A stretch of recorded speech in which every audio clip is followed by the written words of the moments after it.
some good.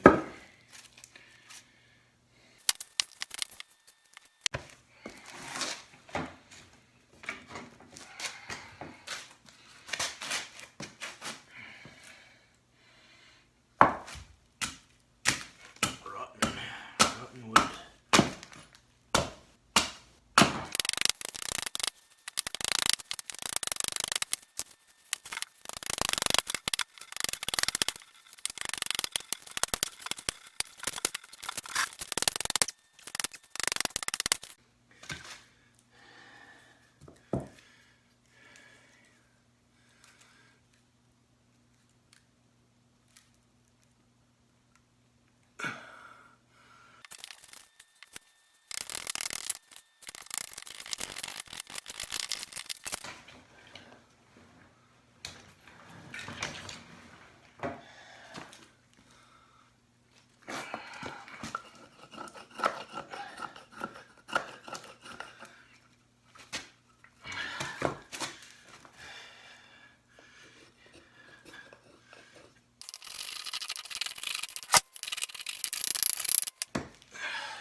that's gonna work.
There.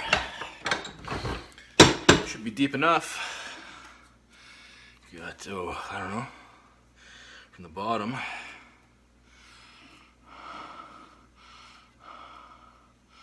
Right in the middle of the hole. 2 knuckles deep. And just about, that's all I clear. I got about another finger's width of depth left to play with, but that'll be saved to do the flat spot where the Kuksa will stand. All right, step 1 done. So, hole's done now. Look at that, beer holder. Now it's, all I have left to do here is, no, hang on. Now, next step is to roughly cut out these corners, probably straight down, and then probably cut that out, and then we'll draw out the sideways look profile and cut that out. Yeah, that's next. First, a beer break. Cheers. All right, let's begin. I get my cut started with the carpenter saw here. Regular old saw.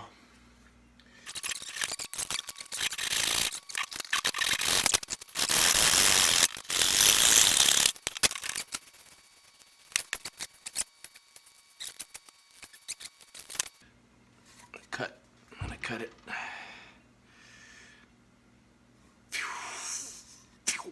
Like that.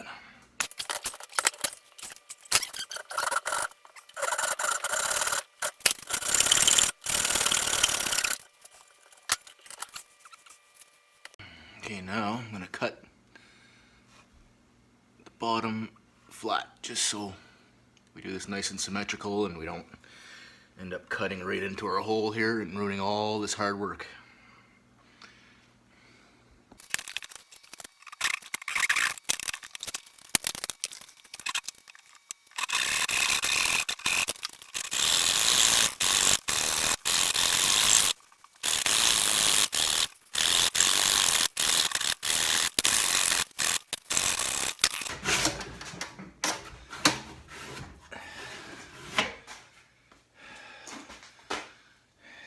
Screw it, guys.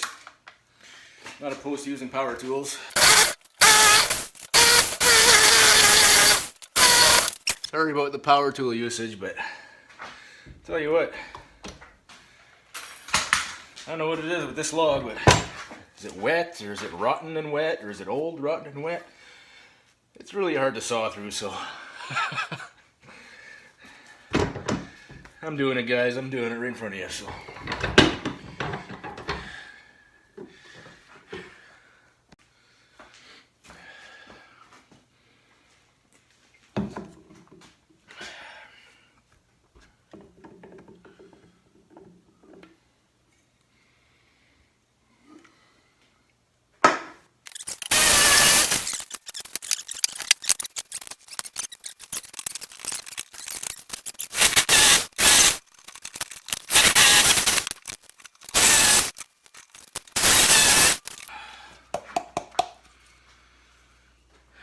Alright, it's starting to look like something. Look at that.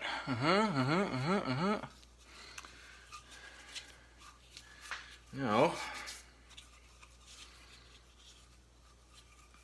I think I gotta start kind of forming the roundness there of the Kuksa. To just slowly start carving out, and then once that's mostly done, then we can move on to the handle. Alright guys, I gotta try to do this quick because iPhone has no storage for some reason, and iPhone doesn't make sense because it says it still has 14 gigs of storage, and it won't let me videotape, telling me I have no storage. I'm gonna have to use iCloud, so I don't know. Anyways, I got a rasp here. This rasp, a round rasp file, and one of these things. See how much work we can get done on here.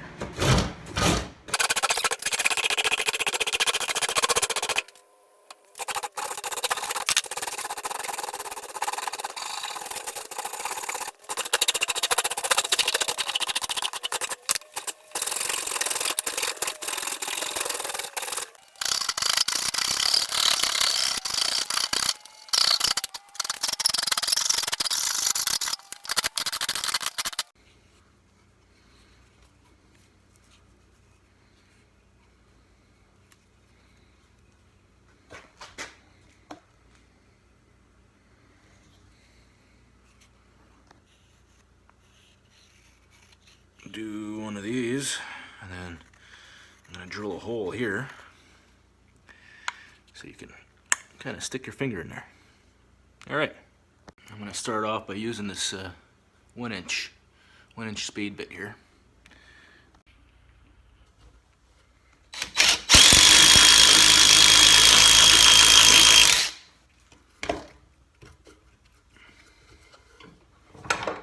Flip it over here and try to match my hole. So I'm right around there. That's basically the center line. And I'm down to the middle about that. So let's try that out.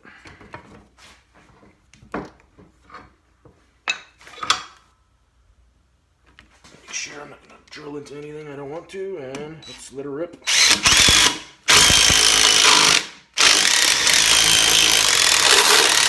Oh, look at that.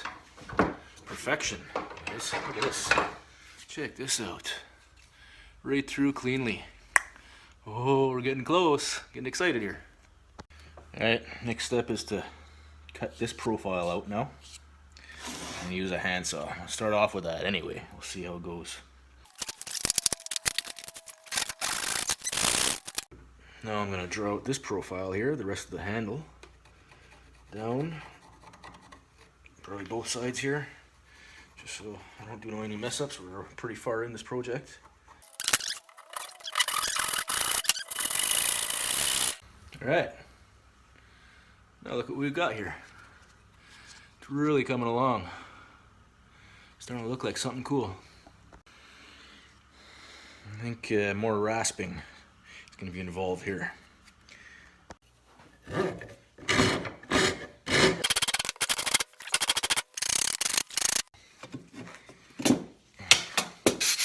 These things get plugged up. Wire brush. Alright guys, I did a lot of carving here, and well, that's kind of what I come up with so far. I think next what I'll do is drill a hole here to put a kind of little lanyard so you could tie it to your pack, my pack, or maybe I'll give it as a Christmas gift still. I don't know. It depends how it turns out. But yeah, I think we'll sand it down and do some final shaping, and then I'll get back with you. Starting to look pretty smooth. Pretty smooth. Again, I'm not opposed to using power tools.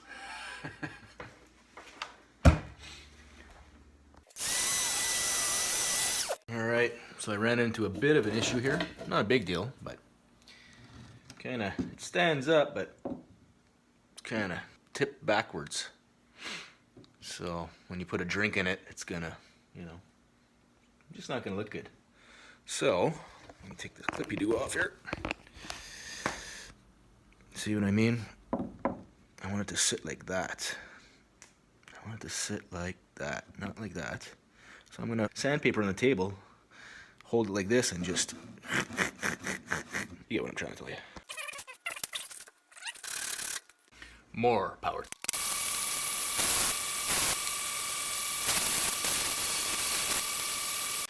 So, we've got an issue.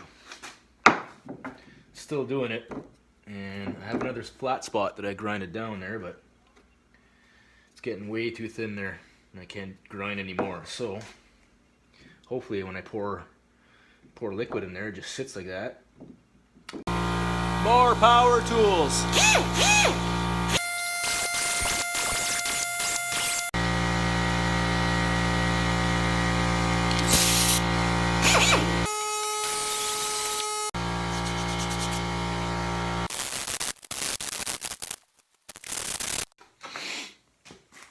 Beer break.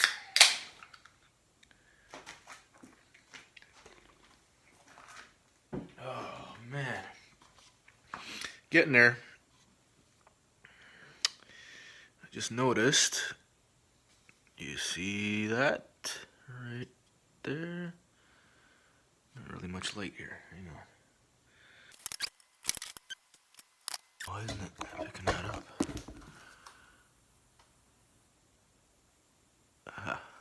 Yeah, crack it in there, shove some beeswax in there, melt it in, and push it in. That'll hold. All right.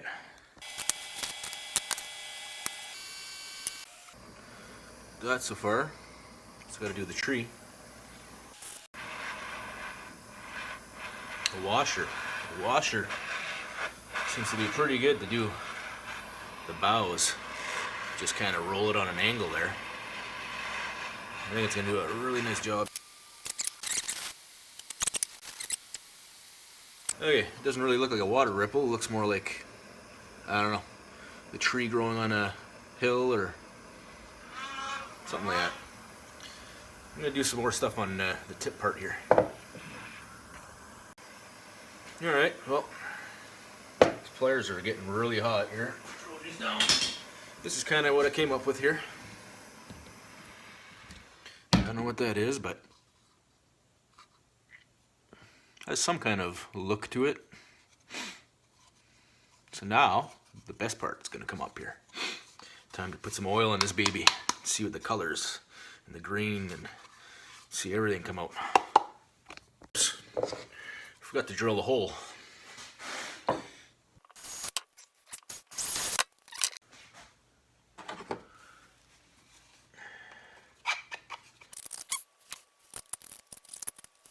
Alright, fix my lighting here.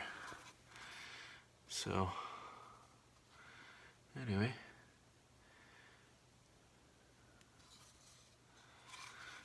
Let's oil this baby up.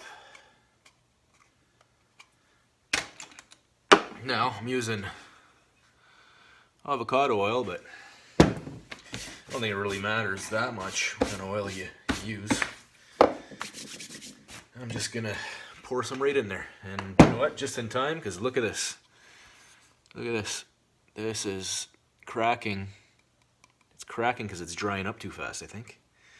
But it looks like it's only going to be a crack like this. And it comes back up with the grain eventually up here. So at least it's not through where your liquid's going to be. And you know, it's probably fixable. So,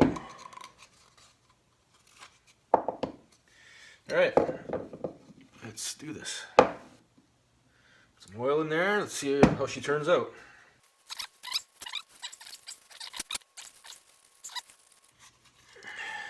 I think usually you want to keep one of these oiled and oil it for, you know, a week or whatever, a few days, and then wax it over, but I don't want to waste that much time. So,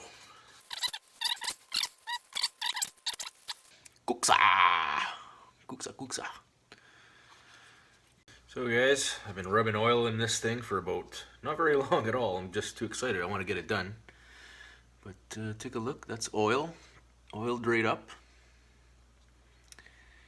And she was just soaking it up. And I did it about 3 times within 15, 20 minutes, like I said. And look, it's soaking it right up. So I'm pretty confident there's oil in there, basically. It's gonna, I think it'll just, you know, kind of seal everything. Seal the pores inside the wood from drying out. So I think we're good. And it's going to be kind of an experiment at the same time, and we'll see if she cracks up and starts cracking in the future. And then I'll know that you got to take your time and oil it and let it sit there for a week. Because I did build 2 other ones, one out of birch and one out of maple. This is another maple one.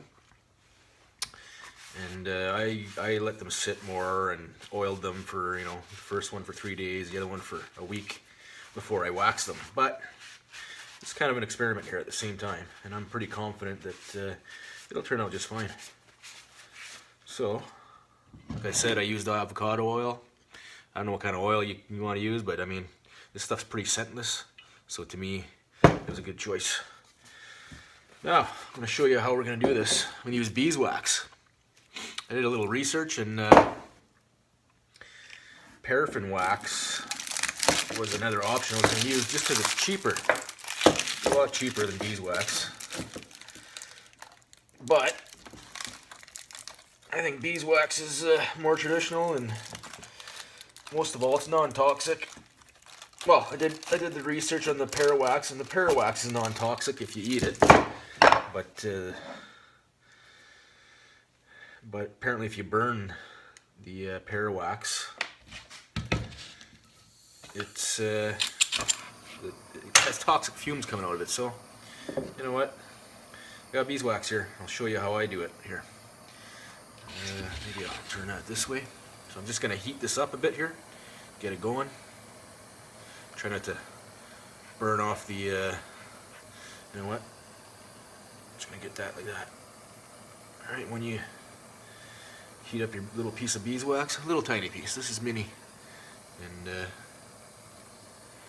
just start layering it on there. Once you got a little bit of a layer on there, you can kind of see it there, then you melt it off, and then you use your piece to spread it. And you know, you can use your fingers too, spread it real thin. You don't need much, so every time you whack it with the torch, it spreads it right out here. And take your time and you do the whole. You gotta take your time and do the whole thing, and I'll get back to you with a bit in a little. I'll get back to you in a little bit, and show you what it looks like, because I'm running out of camera storage. Like I said, iPhone storage. I gotta buy a new camera, guys. So I did the whole entire outside of the Kuksa now with the beeswax, and I got little chunks there left. You can kind of see them there. I'm just gonna blast them real quick with the torch and just kind of rub it in there with my fingers all the way around. Just keep doing that, and just from the Kuksa heating up, it just everywhere you touch the wax, it just puts a coat on it anyway. So this is where I didn't want to put the parawaxes inside. Although I did some research, and kids can swallow it, and it'll pass right through your system and you're fine, but you know what? I feel a lot better with beeswax on there. And now that's going to be nice and sealed. I was able to fix the crack, scrub the beeswax back and forth, and just fill the crack with beeswax, and push it down, heat it up, and hold it down, and that seems to fix it. Just gotta finish up melting the rest of the chunks here. Ooh, that's hot. That is hot. Ouch. And yeah, we're almost done here. Last thing I got to do is make a little rope here, so you can lash it to your, so he can lash it to whatever. And that'll be it. Then I'll take some pictures of it, and that'll be pretty much it. So you'll see in the beginning of the video I used this hockey puck to, you know, make the circle for it, and I don't know if you guys noticed that, but I kind of traced it, and then I moved the hockey puck up. I traced it, then I traced the circle, then I moved it up a bit and traced the top part again, just to give it an oblong kind of shape, just to make it look a bit more traditional. And also, you notice there's a little bit of a bow here, and I put that in there just to make it look a bit better. Also, nothing's really straight. If you look at it any direction, it's never perfect, but that's kind of what I was going for. I didn't sand it all the way down to perfection because I want it to look kind of, you know, homemade. If it looks store-bought, then it just kind of takes away from the whole feel of it. So, and it is handmade from a piece of maple firewood, so I want it to look like that, right? Even though I spent, I'll put the time on there, how long it took me, but hours for sure. All right. So I got a piece of hemp rope here. I think it's hemp rope anyway. Yeah, it's brown rope. It's too skinny to make a lanyard out of it. It's too weak. It'll eventually just break, so I got to make it into a thicker rope. I'm going to show you how to do that. I'm just going to lay it down back and forth, a bunch of different strings together, and then I'll show you how to put that together. All right, here I got my multiple sections of rope. I just got to cut the ends where the bends are, and split them up in half, 3 here, 3 there. Now, this is a survival technique for making your own rope, actually. Yes, you know what? You grab them all here first, tie them all in a knot to get started. Okay. Now it's the twist method. It's pretty easy. You twist forward, bring it back. Twist forward, twist back both. Twist forward, bring back both. Twist forward, bring that both. And do this a bunch of times here, just to show you how thick of a rope we're going to come up with here. Okay, and then it's eventually going to look, see, just like real rope. So I'm going to do this for the whole section, and then I'll get back to you guys and we'll tie it to the Kuksa for a lanyard. Alright, I'm just finishing up here, and I've got the string that I made here. It's already through the hole, and I think what I'm going to do here is just keep doing the same thing, but what I'm going to do is grab these 2 strings, just so it doesn't look like there's a big knot there. It looks like it's braided in there. And see what I'm doing here is I got both Y's here, 3 strings on each side, on each string, and I'm going to put them together right here, and I'm going to keep doing that same motion, but with 6, and it should all hold together. I never did this, but we'll see. Try it out here. Okay, I'll just do the same thing, but with 6 strings on each side, and it should turn into just a bigger rope, I guess. I didn't have to do this, well, actually I did, because I didn't have a big enough rope that looked like traditional or whatever, but we can do here. And after I'm done this, See, it's just gonna make a bigger rope. It's gonna kind of looks kind of cool, I guess. And then I'm gonna wax this rope after. So that's what I ended up with. Doesn't look horrible. It looks kind of, you know, I don't know. Has a look anyway. And I'll show you how you put that in your pack after. But you just kind of, you know, as long as you got a big enough loop to go over your Kuksa again, then that's the kind of lanyard. That's how big the lanyard you want. This one's a little bit too big, but anyways, we're gonna wax it up now. So back here with the torch again.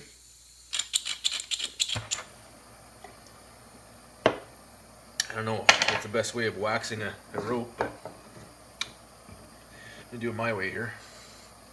I think I'm just gonna heat up a spot and just run the rope on it immediately after. Let's try. Come on. Oh, that's not working too good. Okay.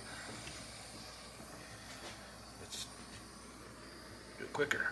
Let's do it. Let's melt a pool of it right here. Yeah, big pool of wax. Oh, it's burning away. Okay, here we go. Here we go. Oh, that's kind of working here.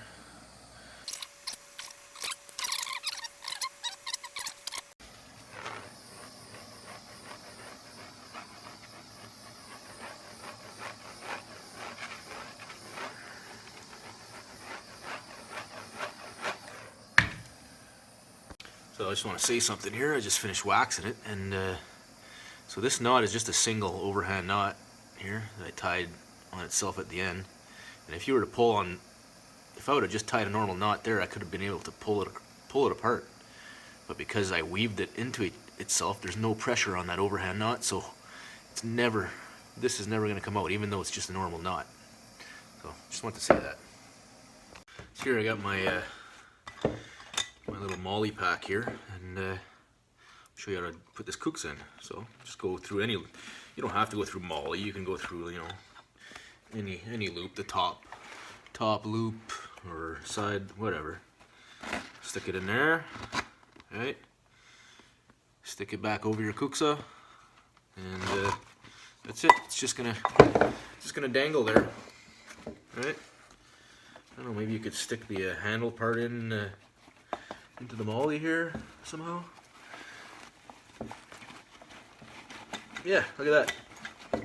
So it's on your molly, tight like that, and if it does fall, well, at least your it's not going to fall on the ground. You're not going to lose it. So there you go.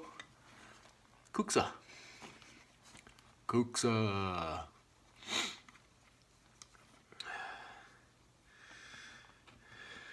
And makes a real nice Christmas present for a person who appreciates the you know, outdoor enthusiast, traditional person is really gonna like that. And it didn't cost me anything but 2 tall boys and I don't know how many hours, but I'm gonna use my internal timer and say it's about 3.5 hours of work here. Kuksa. Alright guys, I got water here, and I got the Kuksa, and we're going to do a little test, see if she wants to stand up on that secondary flat spot that I want it to stand onto when I put water in it. Wish me luck.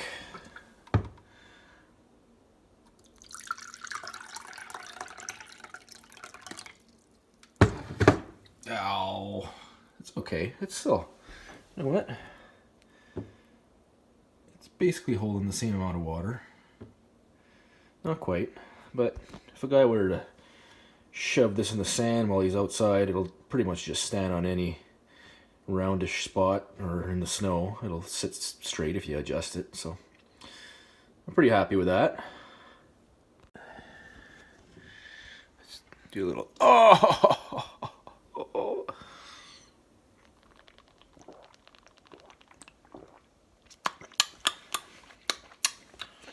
That's water. Yeah.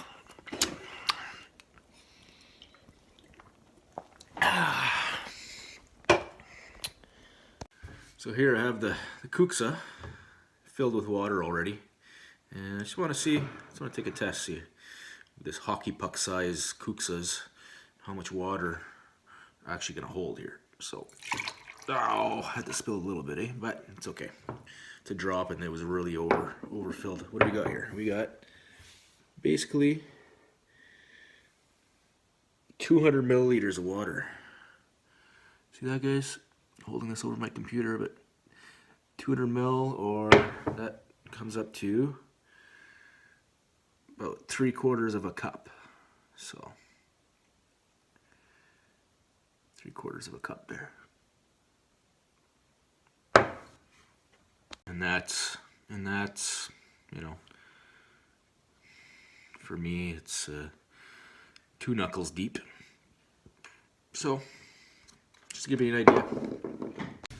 So just my final thoughts here on the Kuksa build. Now if you're going to make your own, this is maple, by the way, some northern, I don't know what species of maple, black maple, whatever you call it, just a piece of firewood. So you want to make sure when you get your firewood that there's no cracks. You don't see any cracks, and